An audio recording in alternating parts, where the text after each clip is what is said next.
All right, we're on. This is the Max and Chet show. Hey. And we want to do something a little exciting today. We're having what we call a Gentile Passover. This tradition was started in Iraq when our Jewish friend Adam Yiddish invited us to Passover. And we had a pretty good time. Decided we wanted to keep it up, although we skipped last year. But this year we're definitely celebrating. So, Woo!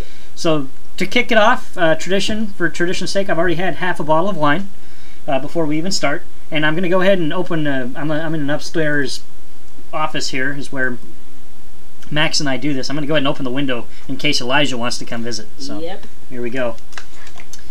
Well, because Elijah was carried to heaven in, like, there's either a ball of fire or a chariot of fire. Or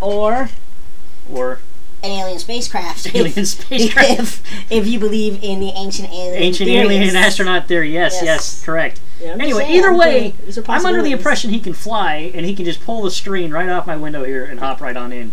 You can survive somehow from biblical times to today. I hope you can remove a screen off a window. Well, he doesn't even have to remove it. It's like I already got a hole in it. He can just make it bigger. Yeah, whatever. I already got a hole. But I mean, I'm just saying he could fly like through. Why open the door? I mean, why let the cat and dogs out? Why let the animals out if you don't have to?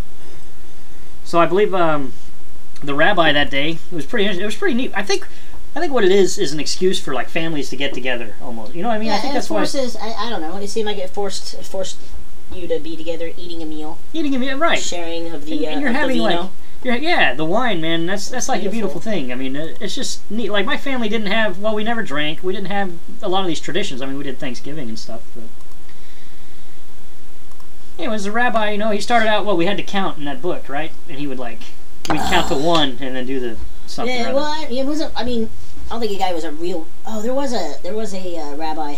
Yeah, Rabbi Chaplain. Yeah, Rabbi Chaplain. That's right. But I was sitting. I think I was sitting next to the Rabbi Chaplain, and then another higher-ranking officer. I believe he was like a major or something.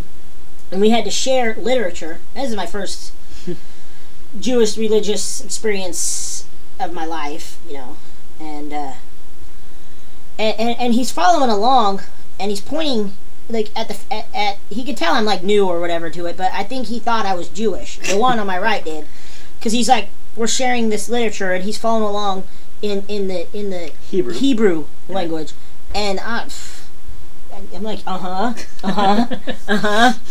and then finally I sneak into the conversation. I'm like, I'm not Jewish. I'm just here to support my friend. And yeah, and then the later that night, the other one on my left, the chaplain leans over to me, and there's this game they play where they hide the cracker, right, flatbread or whatever, the non-leavened bread, and they call it the Africomen, I believe, or something to that effect. Don't judge me by my pronunciation, but the Africomen.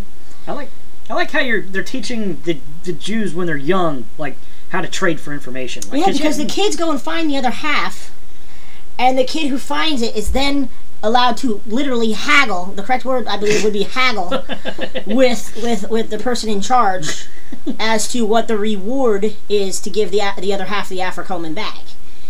But the guy leans over to me and he goes, "Do you know where the Africomen's at?" I just kind of stared at him blankly, because he was like a lieutenant colonel. Yeah. And I just kind of stared at him blankly, like, I don't know what to tell this guy. Like, I don't know what he's talking about. He goes, "The Africomen. You know where the Africomen's at?" I'm like, no, sir. And he goes, "Are you Jewish?" Yeah. I'm like, "No, I just came with my friend Epstein." And he turns over his shoulder and he goes, "Epstein!" It was great. By then, Epstein had found it. That was our friend Adam Yiddish that we were... Oops. Maybe we'll bleep that out. We'll bleep Yiddish. Yeah, like an obvious Yiddish. Yiddish. Well, what I liked is the guy I was next to was like quite literally the red-headed stepchild kind of guy. Like he was this. I remember this. I remember that guy vaguely. For one, he was enlisted, and the only other enlisted guy in there was probably our friend Adam Yiddish. But yeah, and he was asking all the questions like, "What's the point of this?" All those uncomfortable questions that you would expect a red-headed stepchild to ask. And of course, this man had red hair and was like a full-fledged ginger, so it was kind of. I don't know. It was really neat. I was honored to be a part of that. You know, I'm really glad I got to experience that and see what they do. I mean, I grew up a Protestant, so we kind of, I don't know. We believe Passover happened, but we don't. You know, we're not Jewish, so we don't celebrate it by any means. And of course, you know, we make things up like that you can't drink wine and that Jesus never drank. We just make up these things so that I don't know why do people make that stuff up, Joe? The what? Max?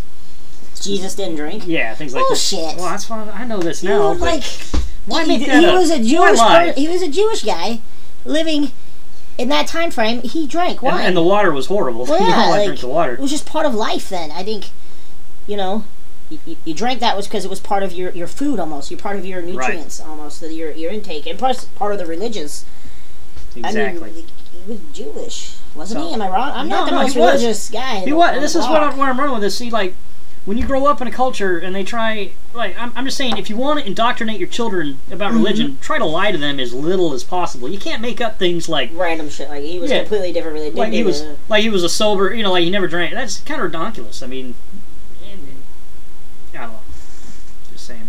Nothing wrong with drink. What about the story about the turn water into wine? The reason. Listen, if you were a sober man and you had the powers, almighty powers, would you ever even figure out you could turn water into wine? No. But if you drank, that would be like one of the first things you figured out. Fuck, I could turn water into wine. Holy shit. He did that. The primary reason I believe he did that is because his mother asked him to. They were out of their wine at this wedding, and she's like, she knows he can do something, like he's got magic powers, and she's like, come on, you know, what's up? We're at this wedding, and, you know, so he was kind of listening to his mom, is why. I mean, I believe that was the primary motivator, not saying that, you know, maybe some tasty wine wouldn't have been a secondary. And of course, in the story, they're like, oh, people usually bring out the best first, but they've saved the best wine for last. So I didn't quite go with kosher wine. Was it real wine that day? I don't think it was. I think we went to another day. Another day had real wine. That day, I don't think they had enough or could get their hands on it, but we ended up having like grape juice or something. Right.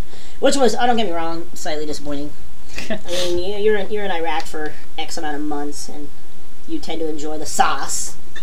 And you're like, okay, and you care about your Yiddish friends, and you want to go and actually learn, but like you're like, oh, bonus, booze. Right. And you get there and there's no booze, is a letdown. It's like waiting like months and months to go to a baseball game and they're playing soccer, you know? I don't know. Another thing, like when we did have wine at one of the Jewish services, it was delicious wine. It was like the best wine. It was it was the right amount of sweetness. There was just no like real deep so bitter. Perfect. Like I didn't know wine like that existed. So it wasn't overpoweringly sweetness. Yeah. It was just right. Perfect. Right. So I don't think it's very kosher. I don't see any fancy symbols, but I'm having some Oregon blackberry wine, Honeywood brand. Good stuff. Since 1934. What? What are you having there, Max? I am drinking. Are we saying the names of these things? Giving them free advertisement? You bet, yeah. Maybe they'll send us some samples. Send me some free. Listen, to anybody out there from Sea Ridge Corporation, I'm drinking the Sea Ridge Cabernet Sauvignon 2010 California product. The Cabernet is a bit darker and, well, very dark. But it sounds weird. But I learned this from my folks who learned it from some hillbillies in the Appalachian Mountains down back east.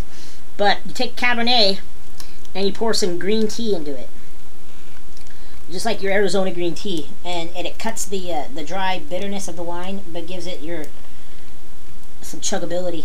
Let me taste that again. Dude, for real. Like, you can just sit there. And what it does is it gives you the ability, you can just sit there. You can drink longer, too, without getting as trash, because you're cutting your own wine, you know. But yeah, then you can sit there and drink longer, so bad. You're getting still drunk. You got so much culture behind you, Max, between your dad, Senor... I never told you his name. Yeah, you totally El Luchador.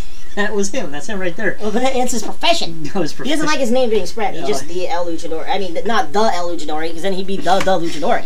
That doesn't make sense. By the way, your mom was from London. London, yes. And then you got all the freaking relatives. You call him Luchador and Madam. That's what they go by. That's what their friends call him. I call him Mom and Dad, but yeah.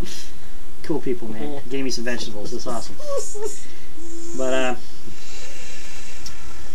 what were we saying? The other thing I wanted to talk about, you had spake briefly of converting back then, but I remember I had a pretty good argument. Judaism? Yes, but I believe I had a pretty good argument, like not to, because once you are Jewish, there's like 600 and something rules It's a lot of rules. that you got to go by. But if you're just